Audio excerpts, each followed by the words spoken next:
Hi! I decided that since I am giving Violent Violet away for free for the next 4 days now, I would do a little reading from that book to try to give you an idea a little bit where the story starts. And I hope you enjoy this, and here we go. Forgive me if I fumble over my words. Walking alone at night, past houses filled with sleeping people, made her remember just how alone she was. There was no family left, no one to go to for a cry or a hug. She had not been a particularly loving daughter those last few years, and now it was too late to change any of it. She just hoped her parents knew how much she did love them. It was the reason she had been so snotty to them. She had known they would take it. Why did she feel the need to abuse those she loved? It was not something she had ever put much thought behind, and didn't plan to now either. It was what it was, but why? She was alone now, and always would be. It was true she had her friends, but what did they know about marriage, having babies, or paying taxes, or any of that kind of life crap? Now she was alone on this walk through life, completely and utterly. She remembered the last thing her mom had said to her as they had walked out the door. "We'll be back at 9 tonight. Order some pizza if you want. There's money on the table." That was it. Nothing profound. Nothing meaningful. Back at 9, pizza, table. And that was that. They were gone. She lied to me. Violet frowned and stuffed her hands into her pockets, dropping her gaze to the ground to watch her boots scuffle along in the dark. The way she had been living was catching up with her. She felt dirty, tired, and ashamed of her actions a good portion of the time. She felt like she needed to be bathed in bleach and scrubbed with a wire brush, especially after he touched her.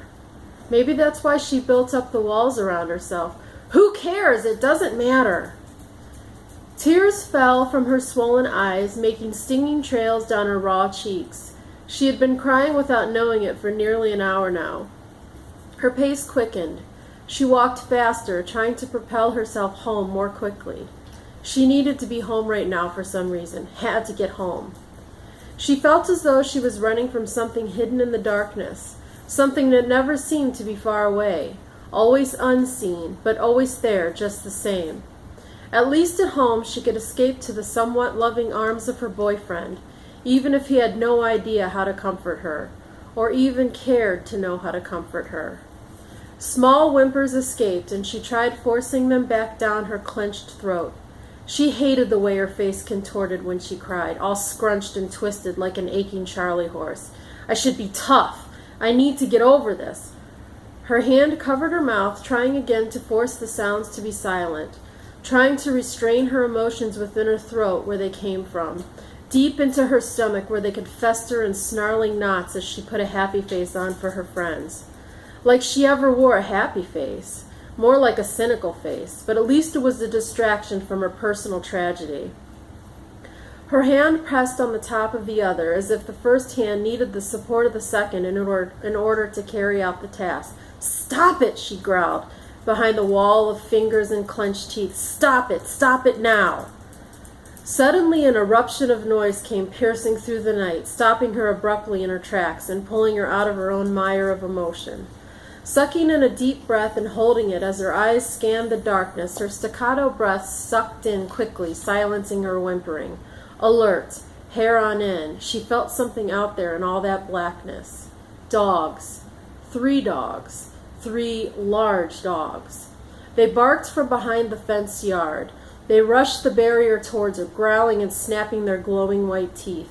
They looked like Cerberus as they stood side by side, a 3-headed beast, grimacing, yowling, and snarling.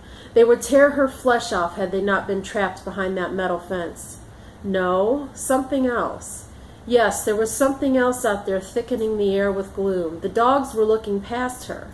Her teeth clenched as she turned to peer back into the darkness behind her, eyes wide and searching frantically.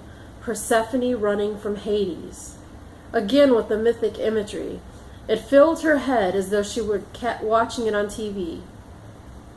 Running past the fence The dogs followed along beside her, snarling, barking, and growling every inch of the yard.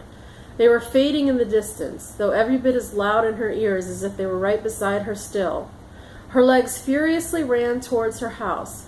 Why had she walked so damn far tonight?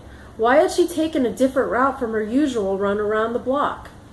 The whimpers choked in her throat again, running as fast as she could from something, the dogs, the night, that pain that sat deep in her stomach. The tears and sobs now escaped in a torrent as she continued to run, and then suddenly she stopped. Her lungs were swelling in her chest, gasping for air as she sucked in gulps of it, trying to catch her breath as she wiped her eyes. She looked out into the dark again, trying to pull herself together. "You okay?" the voice asked calmly, the deep resonance of feeling more than a sound. Silence fell over her, frozen, breath sucked in and waiting. The tall figure, cloaked in darkness, haloed by streetlights, stood perfectly still in front of her on the sidewalk. She tried to see his face, tried to read who he was. "You okay?" he asked again, coming closer to her. She backed away as he reached his hand out towards her. "Has someone hurt you?"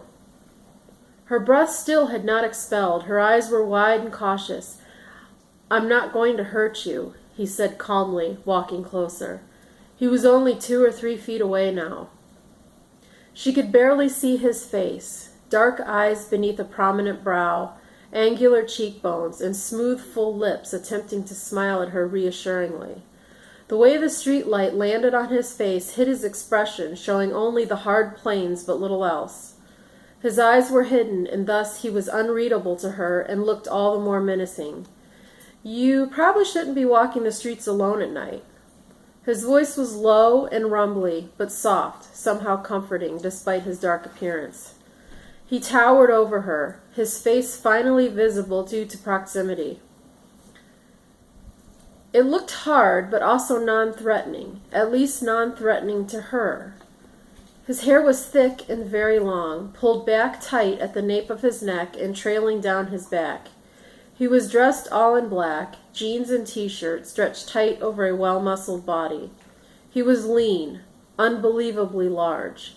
He had to be 7 foot tall, and she should definitely be running away. There was absolutely no way she could protect herself from him if he meant her harm. But there was something about his mannerisms, the way his eyes looked, the way his body was relaxed, that unbelievably told her there was no reason to run.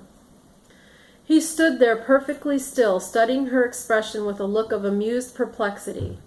His dark, smiling eyes made her smile in response. She felt at ease with him somehow, comfortable, but also terrified. Something far beyond what her brain understood kept her standing with him instead of forcing herself to run away. It was chemical, somehow elemental. "I was just running from dogs," she stuttered and sniffed as she wiped her hand across her face, clearing the tears from her wet cheeks and lifting her head in a mock conceit. Her voice betrayed her actions, and she knew it, but she had some pride, right? "Dogs, huh? Could be running from worse things, I guess," he said, handing her a napkin from his pocket. A shaking hand took the napkin he offered cautiously and then wiped her face. "Thanks," she said, motioning with the napkin and pushing it into her pocket, then started walking again. "You shouldn't be out here at night," he warned again as he began following her. Yeah, I know," she said quietly, dismissively, as she quickened her steps. "Bad things happen to girls at night," he said, catching up to her with one long stride, leaning forward to catch her attention. "Yeah, I know," she answered, more vexed, her face pointed towards the ground at her boots that were scuffling along the wet street. "My name is Roman," he stated, stopping and placing his hand against her arm to get her to stop walking. She turned towards him, craning her neck to look up at him. "Roman?" she accused. "Yeah, like Roman God," he said, grinning, while extending his hands toward hers to shake. "What's your name?"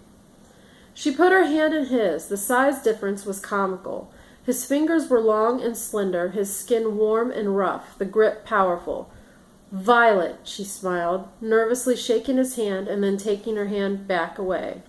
She shoved it into her pocket, tucked her chin in, and started walking again. "Like violent," she smiled at her own joke. Violent, where are you going? He asked, resuming his position beside her. I was going home, but I'm not going there now because I don't want you to know where I live. I'm not going to hurt you. I just have this thing about girls being out alone at night by themselves. Call me a sexist. Yeah, well, people didn't think Dahmer would hurt them either, you sexist, she said, trying not to crack a smile. Good point. So where are you going? He asked again.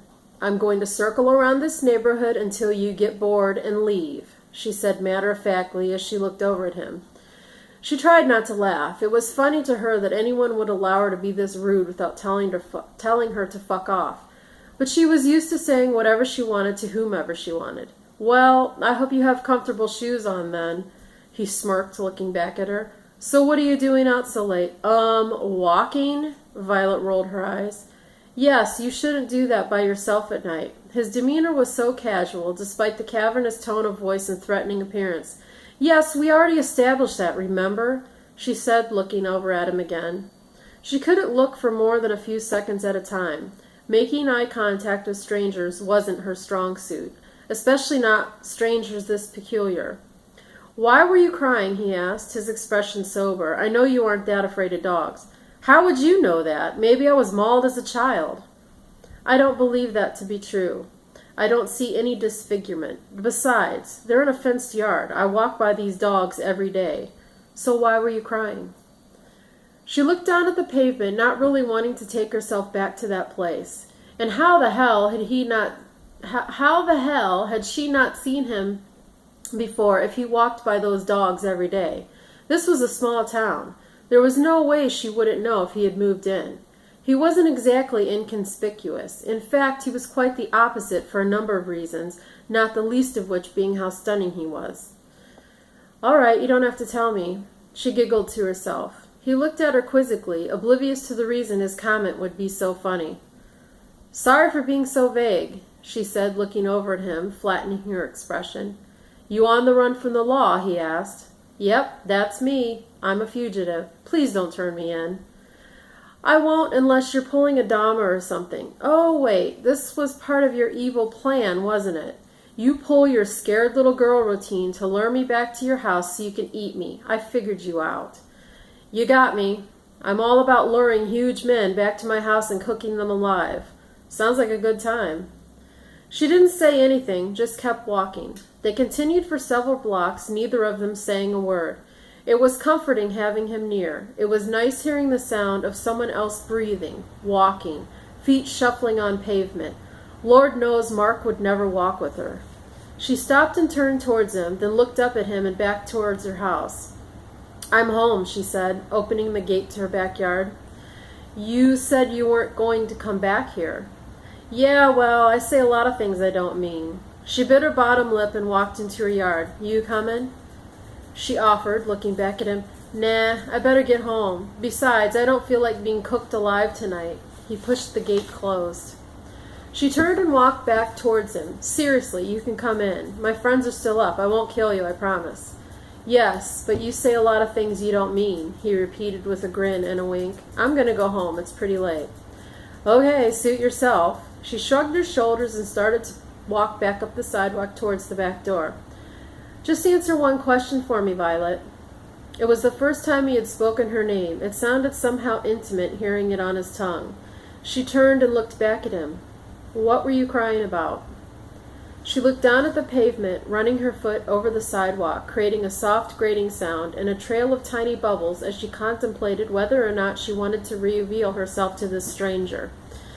The emotions roiled inside, as if any movement or care to acknowledge them would bring them erupting to the surface again. She walked back towards him, not saying anything. The porch light behind her flicked on, and the curtains were rustling as someone looked out the window. Roman looked away from her ever so briefly, then returned his gaze. My parents died a few weeks ago, she said, looking into his dark eyes and pausing briefly. Their eyes locked, conveying unspoken emotion, and then she backed up towards her house, not waiting for a reaction. She did not want pity. He reached out and grabbed the feather from her hair, gesturing with it and putting it in his pocket. You know, you really shouldn't be out walking by yourself late at night, Roman.